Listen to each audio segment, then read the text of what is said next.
मित्रांनो, सगळ्यात अगोदर हा व्हिडिओ बघा.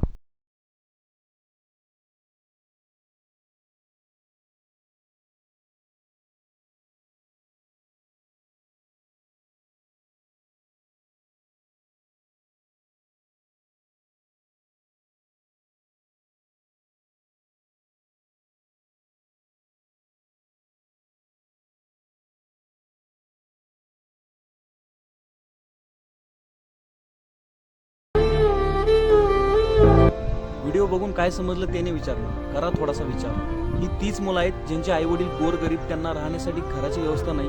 ही तीच मुलं आहेत ज्यांना एका टाईमच्या जेवणाची सोय नसते. ही तीच मुलं आहेत ज्यांचे आईवडील गोरगरीब असून त्यांनी अंगणवाडीत त्यांचा प्रवेश दाखल केला मित्रांनो. आणि ह्या सरकारी अंगणवाडीतल्या ह्या बाया कर्मचारी आहेत जे एका छोट्याशा व्हिडिओ क्लिपसाठी त्यांच्यासोबत असल्या प्रकारचा छळ करत आहे मित्रांनो. तो एक छोटासा जीव आहे, तो छोटंसं बाळ, ते बाळ अंगणवाडीमध्ये प्रवेश घेतात मित्रांनो आणि त्यांच्यासोबत असल्या प्रकारच्या गोष्टी होतात.